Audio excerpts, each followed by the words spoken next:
fun times when our wedding planner, Saundra Hadley, who is just brazenly advertising her business. Oh, you just happen to have that on the bottom of your clipboard. I love it. I'm keeping it close because they may cheat. I've got answers here. We would never cheat. Okay. So no website. Do you have a maybe? Do you have a maybe? No, I have a maybe. Okay. Oh, so what's the deal? Okay. All right, so I'm going to read statements, and you two are going to answer true or false of the statement. Gotcha. Ready? Let's go. Okay. All right. The saying 3 times a bridesmaid, never a bride, dates back to the 16th century when a woman would be a bridesmaid 3 times in a row, and if she didn't have a suitor, people believed she would never marry. I think it dates back to the 12th century. It's true. It's true. Yay, so one for me. And people, we're doing this Facebook Live too, so if you have an idea, feel free to chime in. Play at home. Or John, play at home, play along at home. You love that. That was just too elaborate to not be true. Because would you sit up all night long? 16th, there's a lot in here in the 16th century. They're very superstitious. That's a hint. Okay. All right. Fort Myers, Florida, with their sugar white sand, is the city with the top wedding destinations per year.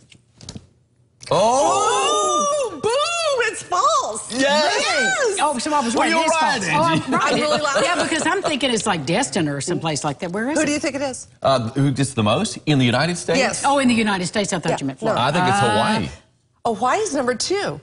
Viva Las Vegas. Oh, yeah. You can get Elvis to marry you out there, you know. You got that little white church there, too, right? Right. 100,000 marriage certificates issued a year. $95,000 divorces. But anyway, I'm just saying, no, anyway. But we digress. Okay. Yeah, really. All right. We got that. So we're one and one, right? Right, Okay. right. The tradition of the groom carrying the bride over the threshold is to protect her from spirits below.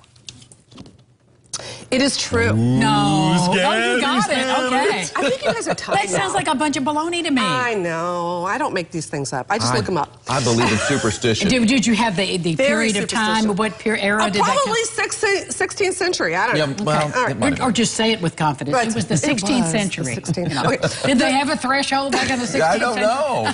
It was a dirt floor. I just came through it. They turned the curtain. The tradition, the most expensive wedding in history was Prince Charles and Lady Diana. True or false? False. True. No, really? More than George Clooney and I really thought it was a sultan, or somebody over there with a lot of oil, a lot of money. But I kind of cross-referenced. In 1981, it was $44 million.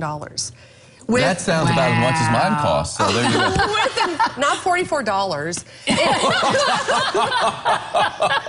With inflation, I couldn't get a book near $44. Are you kidding With me? inflation, it would be $110 million. That's more than Meghan Markle's? Oh, yeah. They're like number 3. She's simplified. No, Meghan's not in there. His son was number 3. So. Such a wise use of their money. Who was number 2? What do you know what? It's not your money, Ron. Don't No, here's the thing. Here's the thing. It wasn't their money either. Oh, my God. It was the taxpayers' money over there. You know it was. It was so worth the But party. they had wedding planners, so I'm happy. Before this runs off the rails, All right, who was number 2? You said number 1 and number 3. I don't remember. I'm sorry. Okay. I'll get back Probably with you. another royal. Right. The taxpayers put the bill. The custom of bridesmaids dressing all alike was to ensure that the bride would stand out as the center of attention. False. Really? Actually, back in the day, you're going to love this. They would all start dressing like the bride, so they would have to confuse an evil spirit or people cursing them. Like the evil spirit could detect if that was a Yeah, like they couldn't figure out the dress person over. in the middle was kissing the guy, that was the bride. I don't know. You know, What kind of they're not evil the spirit? brightest evil spirits. No, you know, I don't You know, think so. you gotta get some smarter Now, if spirits. somebody else wore white, though, I bet the bride would be an evil remember, spirit. white wasn't too much back then because they didn't have the money for it. Okay. The honeymoon originated as a way for the bride and groom to go into hiding after the wedding to keep the bride's family from finding her. Yep. That was probably the guy's idea, too. It's true. We got 30 seconds. Okay, 30 seconds.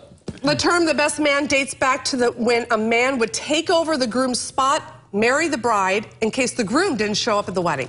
The best man. No way. False, absolutely. Thank heaven, because I was going, that is crazy. Best man was 16th century. They would go to a neighboring community, pick a woman out, and drag her back to their hood. Well, yeah, it's like the Sadie, Sadie Hawkins race, just knocks them in the head, dragging them. Well, thank you again. I don't know how we did. We'll tally it up in a little bit. And thank you for playing along at home on Facebook Live. Thank you so much. It was always a joy to have you. And when we come back, Libby Teakin is here from Deaconess. She's going to tell us about the same program.